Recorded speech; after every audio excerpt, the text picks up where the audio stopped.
നമസ്കാരം. STV വാർത്തകളിലേക്ക് സ്വാഗതം. പ്രധാന വാർത്തകൾ. കയ്പമംഗലം പഞ്ചായത്ത് 6ാം വാർഡിലേക്ക് നടന്ന ഉപതെരഞ്ഞെടുപ്പ് സമാധാനപരം. പോളിംഗ് 76%. ചന്ദ്രാപിന്നി ഹയർ സെക്കൻഡറി സ്കൂളിന്റെ പുതിയ കെട്ടിടത്തിന് ശിലയിട്ടു. വിദ്യാലയങ്ങളിലെ ഉച്ചക്കഞ്ഞി വിതരണം അവതാളത്തിലേക്ക്. വാർത്തകൾ വിശദമായി. കയ്പമംഗലം പഞ്ചായത്ത് 6ാം വാർഡിലേക്ക് നടന്ന ഉപതെരഞ്ഞെടുപ്പ് സമാധാനപരം. പോളിംഗ് 76%. 6ാം വാർഡ് സുഭാഷ് നഗറിലേക്ക് നടന്ന ഉപതെരഞ്ഞെടുപ്പ് സമാധാനപരമായി. 76.36% പോളിംഗ്. ആകെയുള്ള 1341 വോട്ടർമാരിൽ 582 സ്ത്രീകളും 442 പുരുഷന്മാരും ഉൾപ്പെടെ 1042 പേരാണ് സമ്മതിദാനാവകാശം ഉപയോഗിച്ചത്. 1ാം നമ്പർ ബൂത്തിൽ 547ഉം 2ാം നമ്പർ ബൂത്തിൽ 477 വോട്ടാണ് രേഖപ്പെടുത്തിയത്. രാവിലെ 7-ന് ആരംഭിച്ച വോട്ടെടുപ്പ് 5 മണിക്ക് സമാപിച്ചു. കൊടുങ്ങല്ലൂർ CI KJ പീറ്ററിന്റെ നേതൃത്വത്തിൽ പോളിംഗ് ബൂത്ത് പരിസരങ്ങളിൽ കനത്ത പോലീസ് കാവൽ ഏർപ്പെടുത്തിയിരുന്നു. ബുധനാഴ്ച രാവിലെ 8-ന് കയ്പമംഗലം ഗ്രാമപഞ്ചായത്ത് പ്രിയദർശിനി ഹാളിലാണ് വോട്ടെണ്ണൽ. ഇലക്ട്രോണിക് വോട്ടിംഗ് യന്ത്രമായതിനാൽ മിനിറ്റുകൾക്കകം ഫലം പുറത്തുവരും. കോൺഗ്രസിലെ CJ ജോഷി പഞ്ചായത്ത് അംഗത്വം രാജിവെച്ചതിനെ തുടർന്നായിരുന്നു ഉപതെരഞ്ഞെടുപ്പ് നടന്നത്. ചന്ദ്രാപിന്നി ഹയർ സെക്കൻഡറി സ്കൂളിന്റെ പുതിയ കെട്ടിടത്തിന് ശിലയിട്ടു.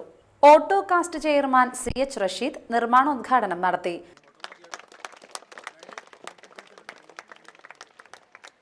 പഠനം എന്ന് പറയുന്നത് മനുഷ്യനെ സംബന്ധിച്ചിടത്തോളം മനുഷ്യനെ സംസ്കരിക്കുന്ന ഒരു പ്രക്രിയയാണ്. അറിവ് മനുഷ്യന് എന്തിനാണ്? മനുഷ്യനെന്നാൽ എന്താണ്?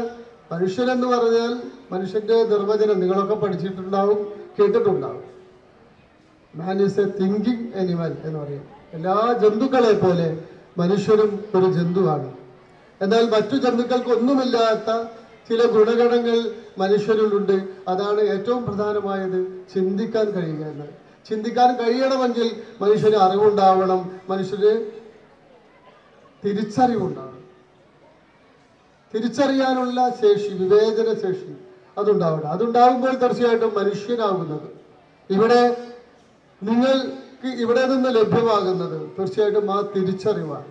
കേവലം പാഠപുസ്തകങ്ങളിൽ നിന്ന് എഴുതാനും വായിക്കാനും ഹരിക്കാനും ഗുണിക്കാനും പഠിക്കുക എന്നല്ല അല്ല, അപ്പുറത്തേക്ക് മനുഷ്യനെ തിരിച്ചറിയുവാനും സമൂഹത്തെ തിരിച്ചറിയുവാനും സമൂഹവുമായി പ്രതികരിക്കാനുള്ള ശേഷി കൈവരിക്കുകയും ചെയ്യുമ്പോൾ തീർച്ചയായിട്ടും നിങ്ങളുടെ പഠനം സാർത്ഥകമാകുന്നുള്ളൂ. സ്കൂൾ മാനേജർ KK ശങ്കരനാരായണൻ അധ്യക്ഷത വഹിച്ചു. School principal KA Sheeba, PTA president KS Somasundaran, TK Harry Pollitt, ER Rajesh, PK Majeed, PB Krishnakumar, Abdul Salam എന്നിവർ സംസാരിച്ചു. വിദ്യാലയങ്ങളിലെ ഉച്ചക്കഞ്ഞി വിതരണം അവതാളത്തിലേക്ക്. ഉച്ചഭക്ഷണ പദ്ധതിക്കുള്ള ഫണ്ട് വിതരണം 2 മാസമായി തടസ്സപ്പെട്ട നിലയിലാണ്. പല വിദ്യാലയങ്ങളിലും പ്രധാനാധ്യാപകരും സഹപ്രവർത്തകരും ചേർന്നാണ് ഇപ്പോൾ ഉച്ചഭക്ഷണ വിതരണം തടസ്സപ്പെടാതെ മുന്നോട്ട് കൊണ്ടുപോകുന്നത്. വെൽഫെയർ ഫണ്ടും PTA ഫണ്ടുമെല്ലാം ഉച്ചഭക്ഷണത്തിനായി ചിലവഴിച്ച് മുന്നോട്ടു പോകുമ്പോൾ ഇനി എന്തെന്ന ചോദ്യത്തിന് മറുപടി ലഭിക്കുന്നില്ല.